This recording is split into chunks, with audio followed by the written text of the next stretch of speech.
Throw the switch, Grimlock! Me Grimlock ready, but forgot which button.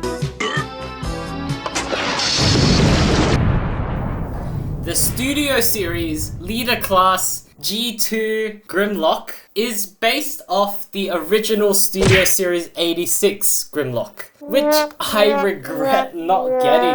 A while ago, I saw a bunch of Studio Series Grimlocks just everywhere, and it was honestly just shelf warming, and it was on sale as well. And considering how much they are now, I do regret not getting it. I ended up just getting this. I'm not too familiar with this version of Grimlock. I do prefer the Studio Series version, to be honest, but I am not spending that much for it. And I got this guy for very cheap as well, so it's fine by me. And the figure itself is very good. It looks so cool, but the first thing that really stands out to me is the colors.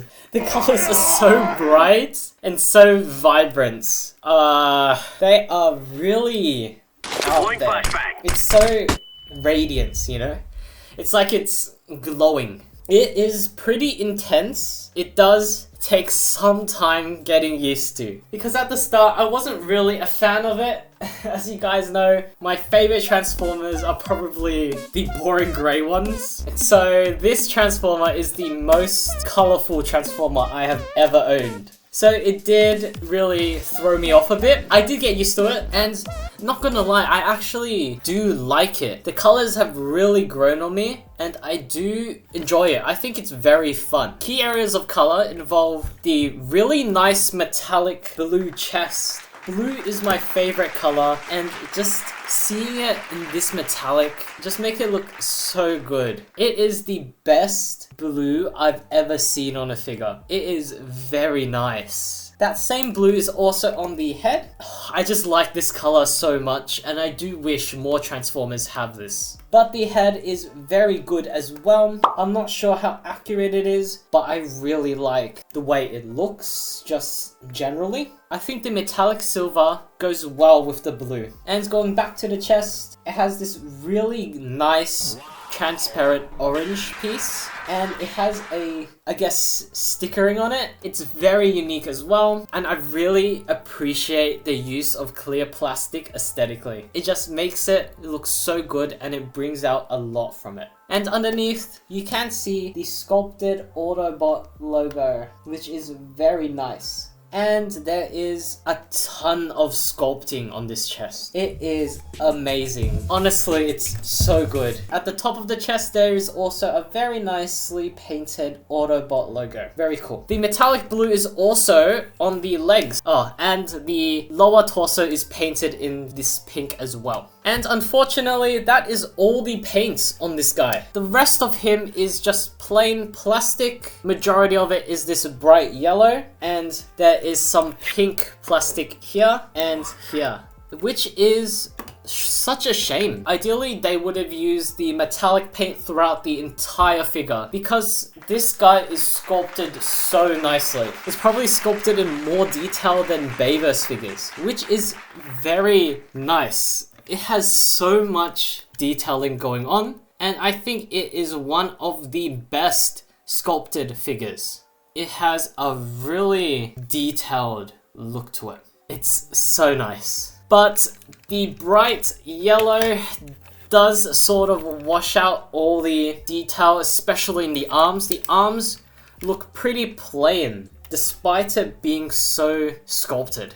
They even have really nice sculpting on areas where you wouldn't expect it, where even the inner legs are just covered in this mechanical detailing. And it is completely filled in as well, which is what I really like. There is no hollow spaces whatsoever, and there's literally no gaps at all. Except the hands and the bottom of the feet, but that's minor. The backpack is very nicely managed as well, and I do believe it is pretty accurate, which is very nice. This is an amazing robot mode. And the wings on the backpack can move however you want on these hinges. And speaking of moving, the head is on a ball joint, so you can rotate it all the way around.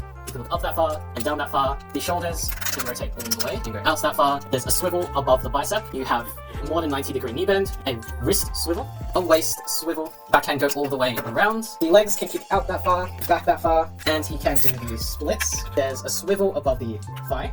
There is a 90-degree knee bend, very nice ankle pivots, and heel down.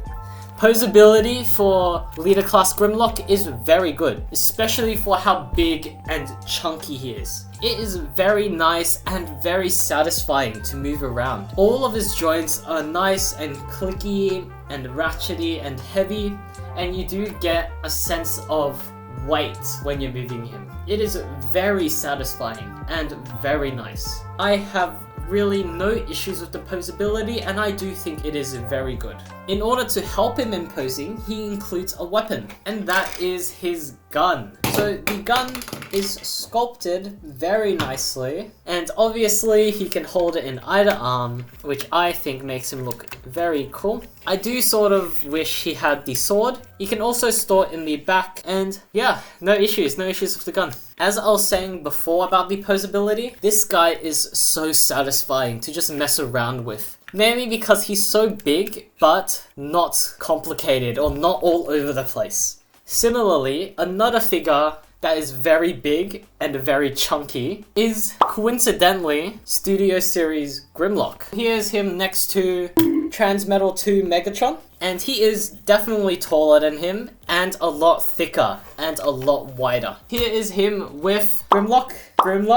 By the way, I don't know where this is based off, so if you guys could tell me, I would appreciate it. Here's him next to my previous review, and next to my only G1 Optimus Prime figure. Yeah, please subscribe so I can buy the Commander class. But yeah, very nice robot mode, very solid. I really have no issues with it whatsoever.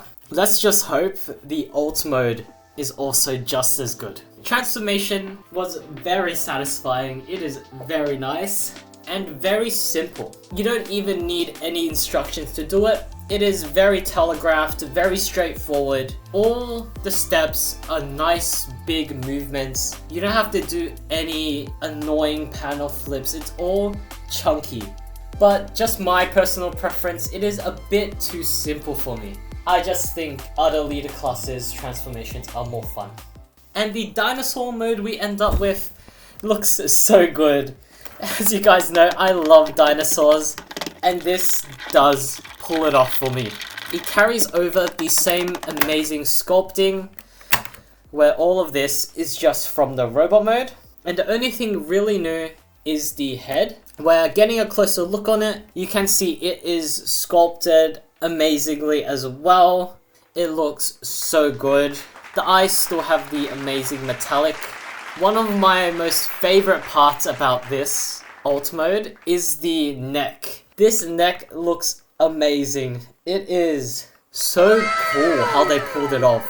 It's really nice, and I do wish they did it more with other figures. But the rest of the figure is pretty plain because of the lack of paint. The only paint really for the dinosaur mode is this tail, where I do struggle to keep it closed, but the paint is very nice. I do like the tiger striping, and the fact that it is not symmetrical, I think, really just complements the figure. And the shaping of the dinosaur mode is pretty accurate, I think, and if you want, you could make him into a more accurate dinosaur pose, like so, which I think also is very cool. I like displaying him in either way. And you can display him in many ways using his head, which can go down that far, up that far, and you can spin all the way. His mouth can open this much. The arms are on the ball joints, which allows for full rotation. He has an elbow joint, which can go all the way forward and all the way back. His legs are just the same posability as his arms in robot mode, and the tail, there's nothing. Posability in Grimlock is really all you need, because really all you're gonna do with this is just move the arms and move the head. It is suitable. There is really nothing missing. Despite it being limited, it does suit the character. Though I do have to say, the shaping and color of it really is weird. Because look at this. It really is strange.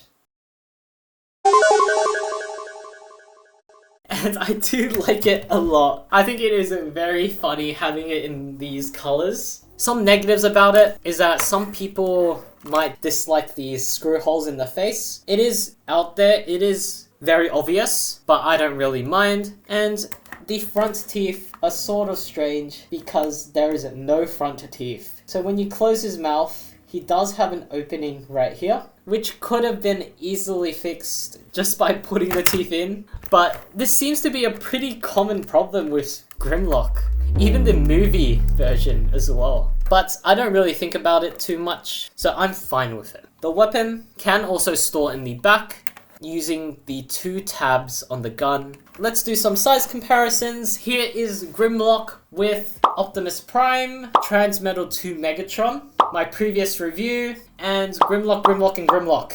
And also a banana, because why not? Before we get to the conclusion, I also would like to say transforming this guy back into robot mode, there is one step that is pretty difficult, which is flipping the hands out. One hand is all good, you can flip it out with no problem, but one of the hands are really stuck in there. I always have to end up using the gun to just like sort of push it out. Other than that, it is a very minor issue, and I just wanted to let you guys know. Conclude, robot mode is really nice. Sculpting is one of the best. The only thing that is holding it back is the lack of paint. But other than that, it's a very solid robot mode. And the robot mode, and the dinosaur mode is the same as the robot mode, as in I have the same issues and the same compliments. This guy is just overall a chunky figure in every aspect. Honestly, this makes me want to buy the other Dinobots. It is a very good figure, and it is very, very fun to play with. So definitely I recommend it. But if you're the type of person who really likes complicated transformations and likes Transformers for the really involved transformations, then this is not for you. But for everyone else, it is really good.